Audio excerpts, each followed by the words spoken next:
जो रोज सत्संग सुनता है, सत शास्त्रों का अध्ययन करता है और प्रभु का नाम जप करता है और विचारवान है,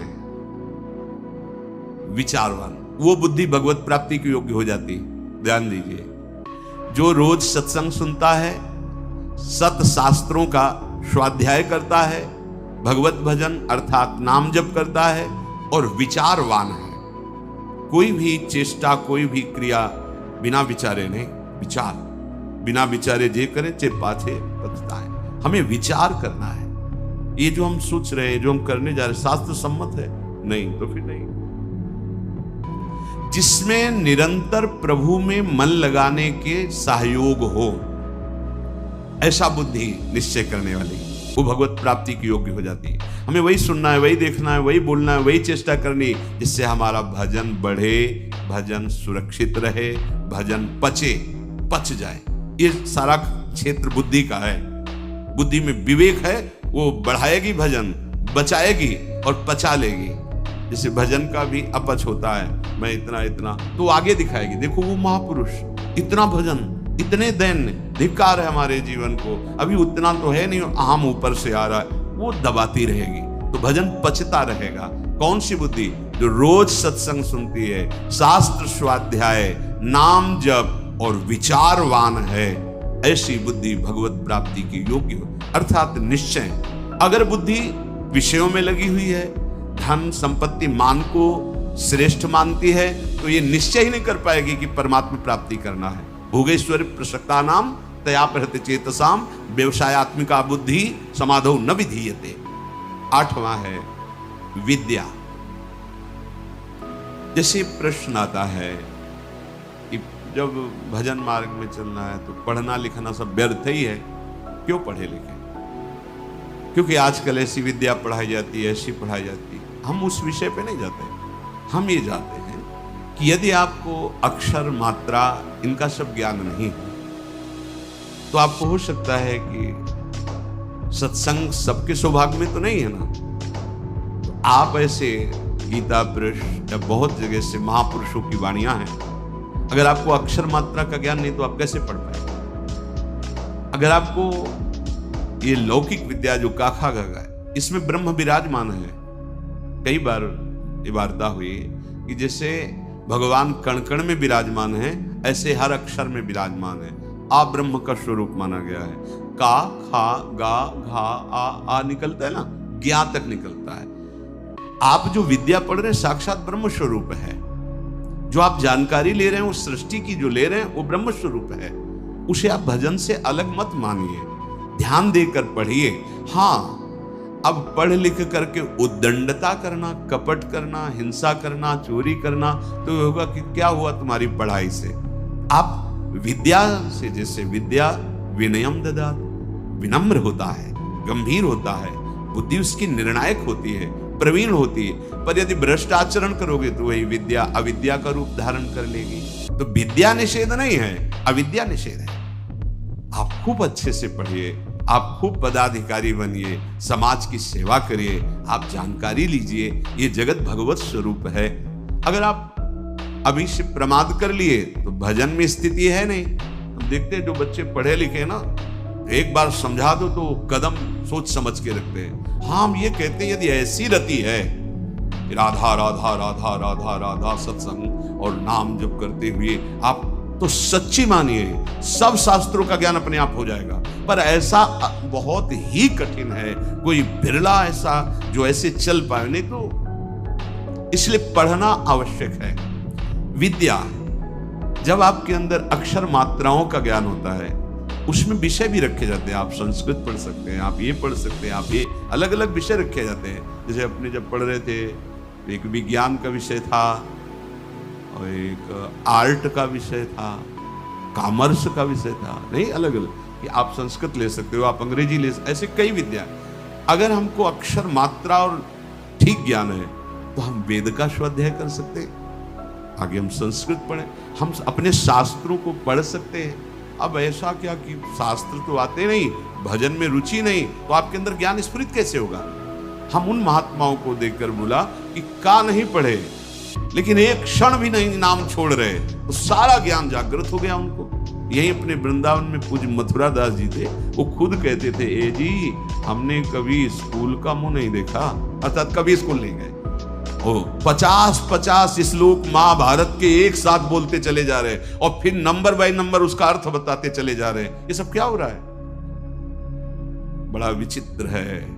जब हमारा चित्त प्रभु में जुड़ जाता है तो प्रभु पूर्ण है, तो कोई भी ऐसा ज्ञान नहीं जो उसके अंदर, पर अभी खेलने कूदने की अवस्था में प्रमाद स्थिति के कारण वो आड़ लेते हैं कि हम भजन करेंगे और विद्या नहीं पढ़ते, इसलिए पढ़ना चाहिए। पढ़ो, अब हमारी समझ में आया है कि पढ़ो, अपने को पहले दिनचर्या में लाओ, माता पिता के अधीन रहो, शास्त्र की बातें समझने के लिए विद्या का अध्ययन करो, कोई पद मिलता है तो समाज सेवी बनो, अधर्म का त्याग करते हुए धर्म पे चलने वाला महात्मा ही माना जाता है, चाहे वो गृहस्थ में हो चाहे विरक्त में हो। इसलिए विद्या ही अध्यात्म विद्या की तरफ ले जाती है। आप पढ़े लिखे हो, हमारी बात समझ रहे हो? नहीं समझ नहीं पाओगे। अब पढ़े ही नहीं तो निवृत्ति का अर्थ क्या समझ पाओगे? पढ़े ही नहीं तो प्रवृत्ति का अर्थ क्या समझ पाओगे? उनकी बात जाने दो जिनको लोक परलोक से कोई मतलब नहीं है, बस शुरू है भगवान नाम निरंतर, वो सिद्ध महापुरुष। अब कहां वृत्ति है? स्कूल जाने की रुचि नहीं, विद्या पढ़ने की रुचि नहीं, मोबाइल के पूरे इंजीनियर हैं छोटे छोटे बच्चे। हाँ मतलब अभी इतने बड़े हैं, वो क्या सर्च करना है आपको बोल दो, बस बोलिए, आप वो सर्च किए बैठे। क्योंकि वायुमंडल ऐसा है, वातावरण ऐसा है, 4 बच्चे जहां मिले तो बिना सीखे सब आने लगते हैं, उनको कुमार्गगामी प्रवृत्तियां। इसलिए विद्याध्ययन, शास्त्र स्वाध्याय, तभी वो अध्यात्म विद्या की तरफ बढ़ेगा। जिससे यथार्थ ज्ञान प्राप्त होता है उसे ही विद्या कहते हैं। नवा है सत्य। सत्य बोले, सत्य आचरण करें। असत आचरण, शास्त्र विरुद्ध आचरण नहीं। असत वार्ता। सत्य क्या है? भगवान है, सत्य नारायण है, सत्य श्री कृष्ण है। भगवत भाव से चर्चा करना, भगवत भाव से व्यवहार करना, ये सत्य आचरण होता है, ये सत्य वार्ता होती है। जैसा अंतःकरण और इंद्रियों में आपने निश्चय किया है वैसा ही बोलिए। उसमें छल कपट करके बनावटी शब्द दंभ वाले नहीं होने चाहिए। ये ध्यान में रखना चाहिए कि आप जो बोल रहे हैं उससे किसी के हृदय में ठेस नहीं पहुंचनी चाहिए। जो बोल रहे हैं उससे दूसरे को लाभ प्राप्त होना चाहिए।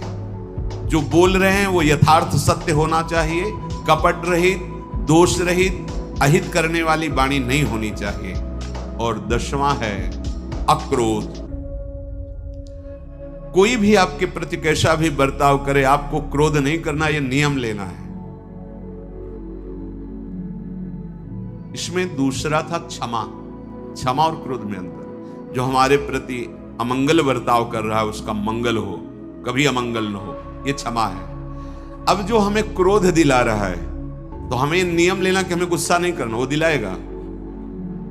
देखो, जब आप परमार्थ पे चलते हो तो आपके अंदर और बाहर दोनों जगह ऐसी परिस्थिति पैदा की जाएगी कि आपको क्रोध आवे, आपके अंदर की वृत्ति बिगड़ेगी।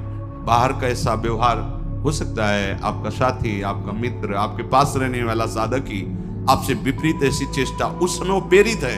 आपको देखना है कि इस समय प्रेरित है माया के द्वारा, और वो मुझे गुस्सा दिलाने के लिए ऐसा विधान रचा गया, पर मैं गुस्सा नहीं हूं।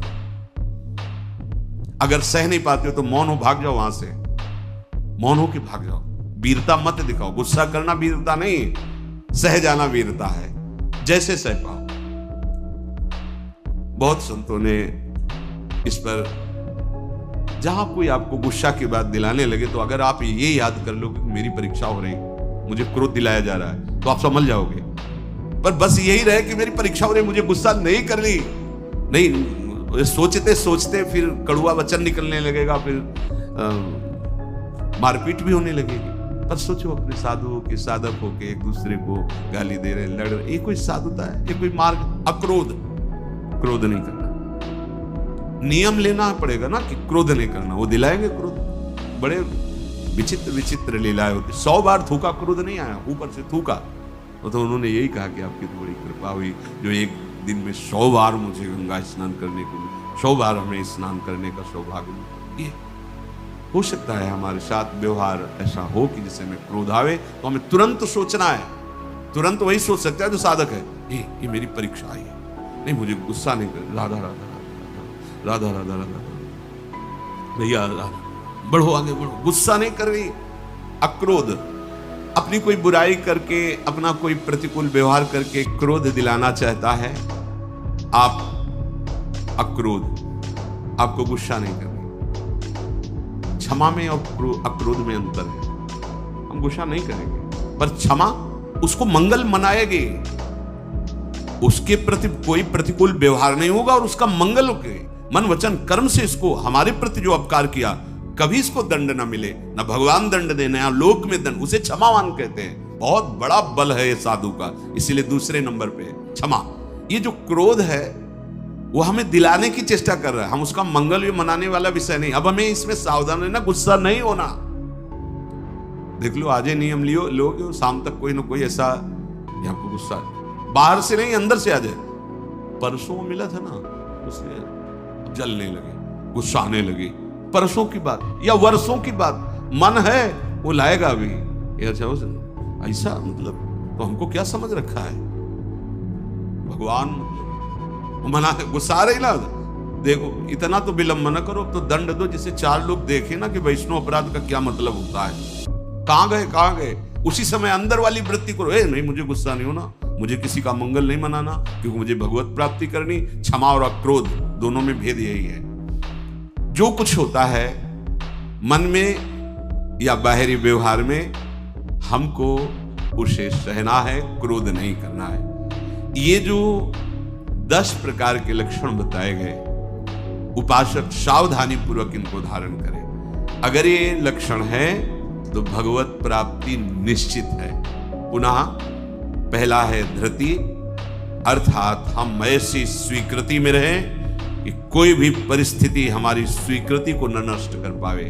हमारा लक्ष्य है निरंतर भजन, हमारी स्वीकृति ऐसी जन्म में भगवत प्राप्ति। दूसरा क्षमा, कोई कितना भी हमारे साथ व्यवहार, हम अंदर से उसका अमंगल नहीं होने, तो आप कहोगे ऐसा कैसे, वहां भगवान में सच्ची माना।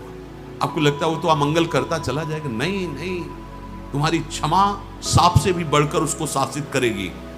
उमा क्षमा सांप होते भारी, अपने कर्म जाय अपकारी। अगर आप लड़ गए, आप ऐसे कटु वचन बोल रहे हैं तो शायद उसका सुधार ना हो, लेकिन आप सह गए तो ये क्षमा जा करके उसको जो दंड देगी वो सुधार पे आए, उसका मंगल नहीं होगा, और उसको ऐसी जलन, ऐसी दंड स्थिति देगी जो सुधर करके मार्ग में चलने लगेगा। तीसरा दम, इंद्रियों का, मन का दमन करना, और ये बुद्धि से होता है। जब नाम जप करोगे, बुद्धि योग बना रहेगा, तो मन का भी दमन होगा, इंद्रियों का भी दमन होगा। आस्ते मन वाणी शरीर से किसी भी प्रकार की चोरी ना करना। ये जो लोभ प्रवृत्ति है बहुत सूक्ष्म होती है, बहुत सूक्ष्म। इसको न शरीर से, न मन से, न वाणी से, किसी भी तरह से हमें चोरी नहीं करनी। शौच बाहर और भीतर से पवित्र रहने की चेष्टा करनी है। छठवां इंद्रिय निग्रह, अर्थात शब्द, स्पर्श, रूप, रस, गंध, ये हमें परास्त न कर पावे जो माया जनित है।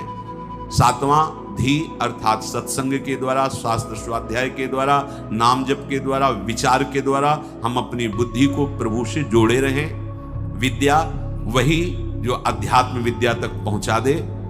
नवा सत्य, यथार्थ, प्रिय, हितकर भाषण, और सत्य है प्रभु। अगर प्रभु को लेकर आप वार्ता करते हैं, प्रभु को लेकर के आप अपने कार्य करते हैं, तो सब भगवत स्वरूप हो जाते हैं। 10वां अक्रोध, किसी भी परिस्थिति में गुस्सा ना करना। अपने लोगों को रहता है कि गुस्सा से सुधार हो जाता है, मुझे लगता है कि नहीं होता, कि नहीं जैसे हम गुस्सा करते हैं तो सब संभल जाते हैं, नहीं होता, क्योंकि वो आसुरी प्रवृत्ति है। आसुरी प्रवृत्ति से ना अपना मंगल होगा ना सामने वाले का। हाँ, भगवत भाव रखते हुए अगर वो नाटक है तो कोई बात नहीं, गुस्सा का एक नाटक होता है, वो ऐसे ऐसा, पर अंदर ना जलन है, ना अंदर द्वेष है, ना घृणा है। ये आप देख लो, ऐसा नहीं कि भरपूर गुस्सा हो गए फिर इसके बाद सिद्धि दिखाई कि हम तो नाटक कर रहे थे। वो भगवान अंदर बैठे, वही भगवत प्राप्ति की बात है। बिल्कुल उसके प्रति भगवत भाव है, बिल्कुल कोई जलन नहीं किसी तरह की, और किसी तरह की अभद्र वाणी नहीं है। वो आप शासन, आप ऐसा नहीं करना चाहिए, अगर आप ऐसा करते तो आप चलिए बाहर निकलिए, खड़े होइए, वो केवल सुधार के लिए माना जाएगा। जहां अंदर जलन नहीं हुई, अभद्र वाणी नहीं हुई और आपका भगवत भाव है, ये अक्रोध स्थिति में भी ऐसा आप बाहर दिखा सकते हैं। पर ये स्थिति छोटी मोटी नहीं है, इसलिए पहले हमें पूरा क्रोध धारण करना है, गुस्सा नहीं। हमें लगता है कि अगर हम किसी से प्रेम बर्ताव, माना वो अभद्र है, माना उसका दुष्ट स्वभाव की दब गया, लेकिन ये हमारा जो सत्य स्वभाव है अक्रोध, ये जब महापुरुष जन जो सम भाव में अक्रोध स्थिति में रहते थे तो कहा नहीं जाता कि सिंह और गाय एक घाट में पानी पीते थे। उसका प्रभाव होता था कि पशु पक्षियों में भी हिंसा वृत्ति, उनके अंदर क्रोध का आक्रोश होता, वो सब शांत हो जाता था, क्योंकि वो द्वेष रहित, दोष रहित अक्रोध स्थिति को प्राप्त महापुरुष हैं। तो उनका ऐसा प्रभाव है कि पशु भी उस समय वैर त्याग करके समभाव में स्थित रहते थे। प्रकृति पर उसका प्रभाव पड़ता है। इसलिए ये 10 लक्षण भगवत प्राप्ति के लिए अनिवार्य है। अब आगे जो